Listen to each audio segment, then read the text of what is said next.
Hey everyone, welcome to your February 2022 astrological forecast and a very happy Valentine's Day to everyone this month.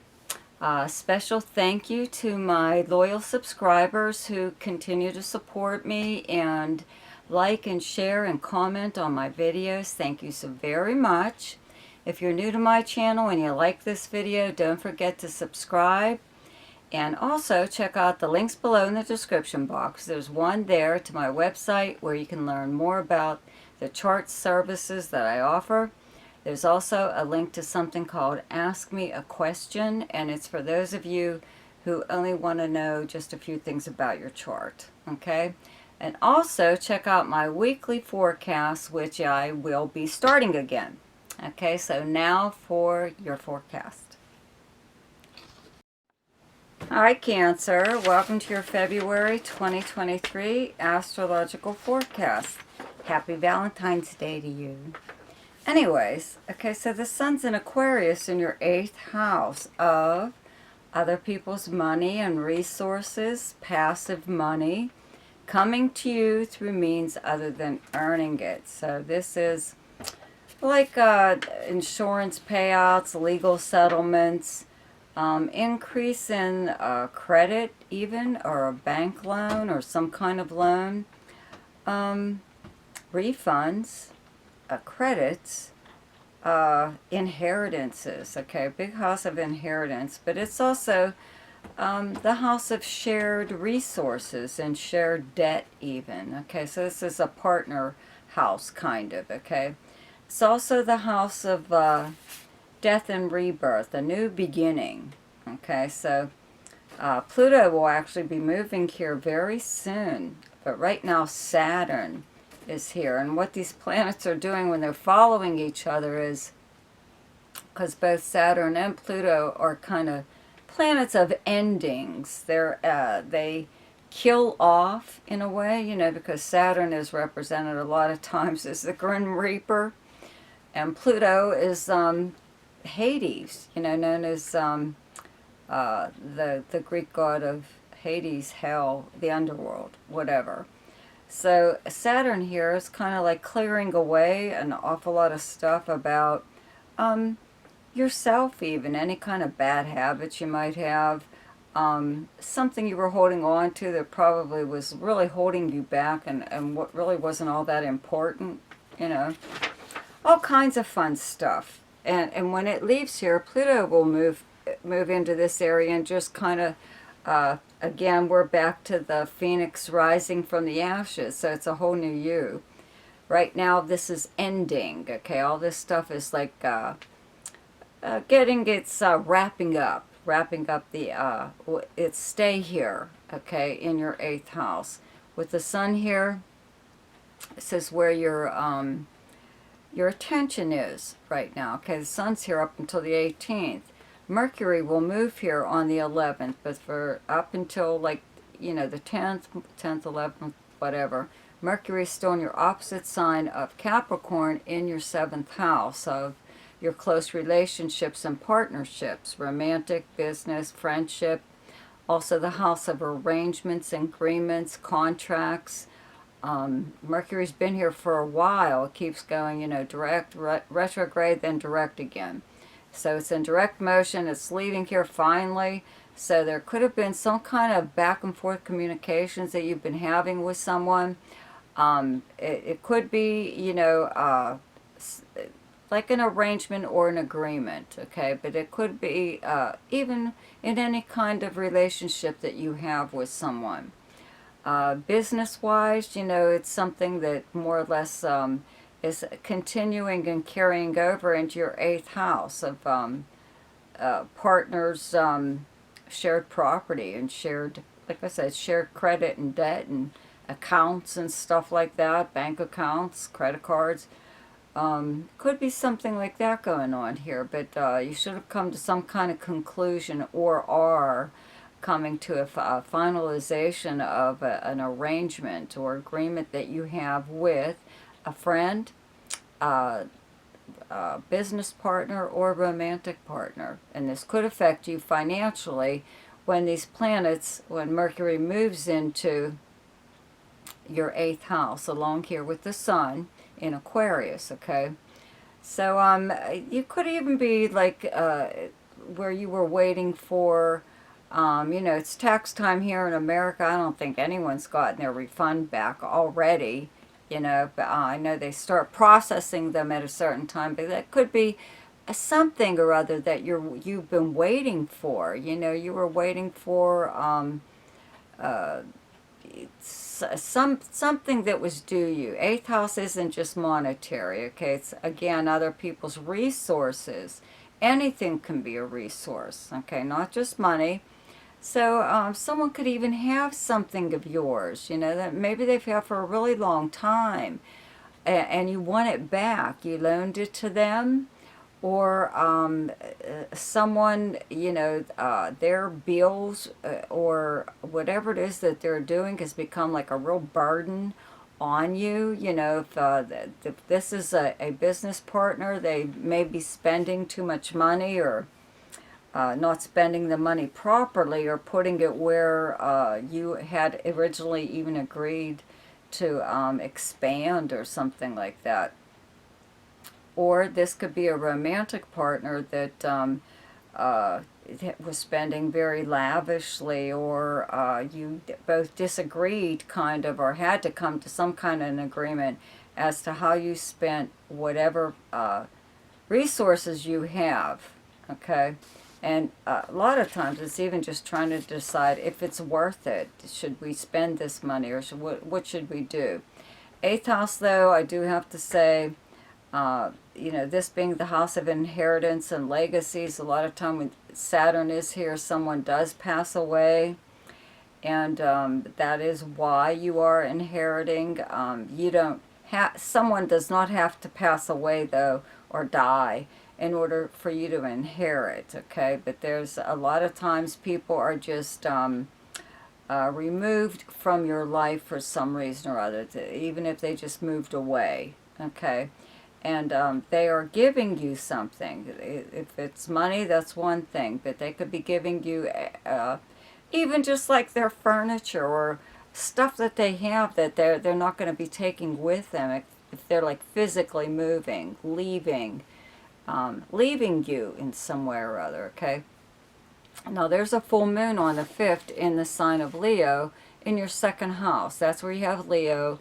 It's directly across from your 8th house. The 2nd and 8th are money houses, okay?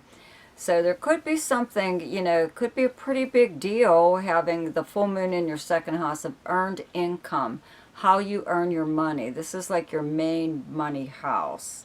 Okay, so that's what I mean about, you know, maybe someone has something of yours, you want it back. Maybe if they owe you money, you know. It could even be a financial institution that you're having problems with, a credit card company, or, you know, like a bank or something like that you have to be going back and forth with. You're trying to get this cleared up. They owe you money. They owe you something, okay? Or there's your bank statement or credit card statement is incorrect, you know, and you're trying to get rid of charges on there that aren't even yours, or, you know, what the hell, where'd they come from? Whatever. Okay, could be something like that. But you know what I'm going to tell you? Like I always do, okay? A lot of times in gambling, okay, because like I said, these are the two money houses.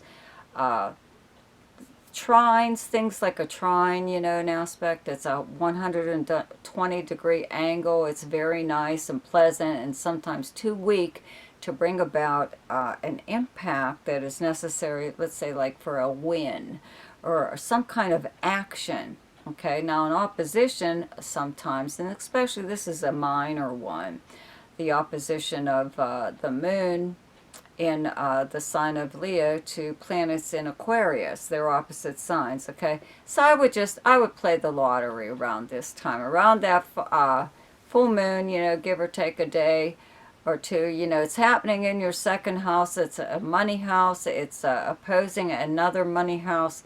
It's not going to hurt, okay? Just play the lottery, all right?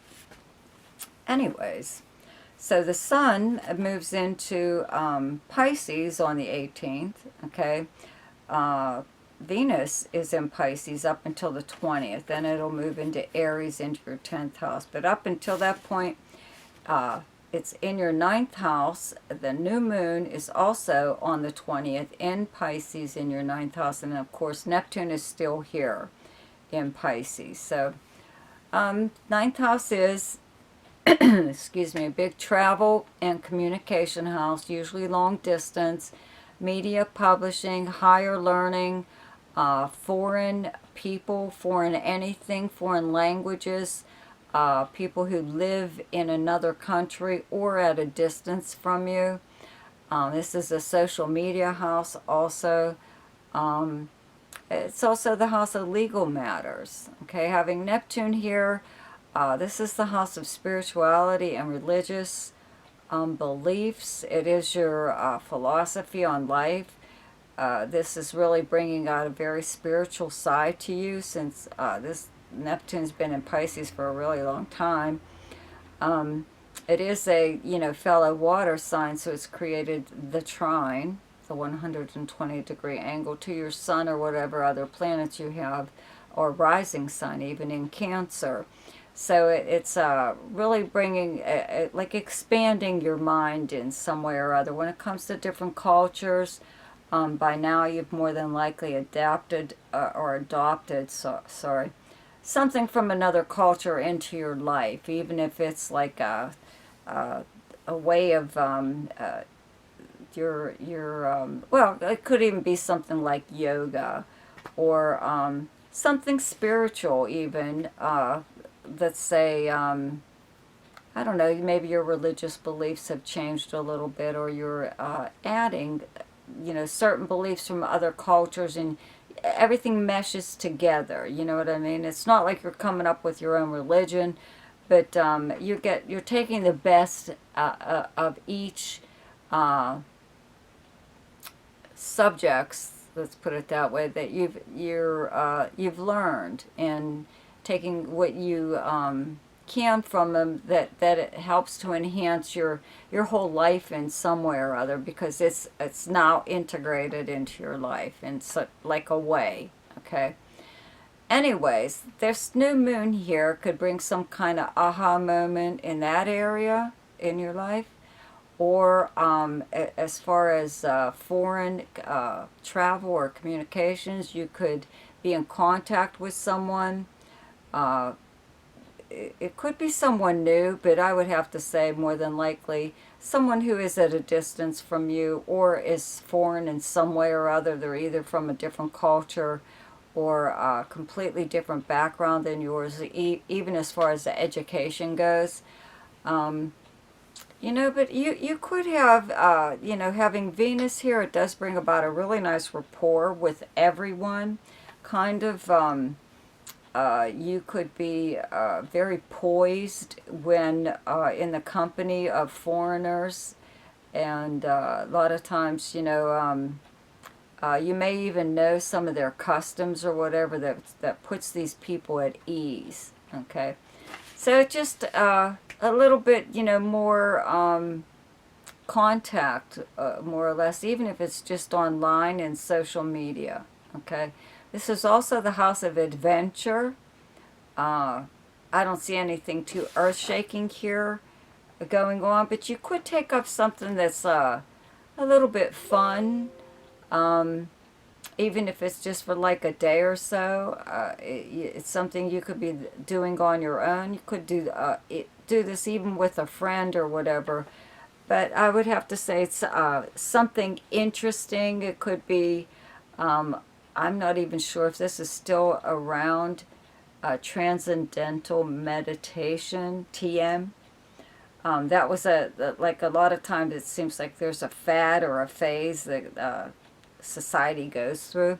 But this could be something like that you're checking out, you know what I mean? Like old ways that people were doing something or other. I believe there was channeling for around a while there with some people. I don't think you're going to do anything like that. I'm just saying you're curious. Okay, so you could maybe stumble across something like that right now. Anyways, Venus does move into Aries on the 20th. Where you have Aries in your chart is your 10th house. Jupiter is already here. A combination of these two planets together in your 10th house of your most public house. Okay, usually when Jupiter's in your 10th house, this is the house of career and fame and fortune. It's also your personal reputation, how you're known personally and professionally, okay? It's publicity, whatever. But usually when Jupiter is here, you have a promotion of some kind or other, whether or not it's in your career or in your personal life. Your status is up there. Okay, so with Venus here, it just really makes you even more like popular, more desirable, more everything. You are the it girl or boy for the time being. You know what I mean? It's bringing you a lot of really, really nice attention. Venus does attract things to you. You know, Jupiter gives you opportunity. So if I were you, I'd do some networking or socializing or something or other where you can meet some pretty influential people, some very possibly famous people, or at least popular, and I believe that they're going to really take a shine to you just as much as you do them, okay, simply for the fact that that Venus is there. Let's see. That's about it. Okay, anyways, the best time to do something each month is when the moon is in your own sign. The moon is in Cancer on the 1st, 2nd, and 3rd. The best time to lay low is when the moon is in your opposite sign, and your opposite sign is Capricorn, and those dates are the 16th and 17th. The best time for romance, recreation, creativity, fun, any kind of speculation or gambling, and anything to do with children is the 11th, 12th, 13th, 24th, 25th, and 26th. I'm sorry, was that? Yeah, I believe that is the 11th. Okay, anyways. The best time for money is the 4th, 5th, 6th, 18th, and 19th. The best time for your career is the 22nd and 23rd. The best time for communication and travel is the 6th, 7th, 8th, 20th, and 21st. So I hope you enjoyed your astrological forecast for February. Have a wonderful Valentine's Day. And check out my weekly forecast. I'll see you then. Goodbye.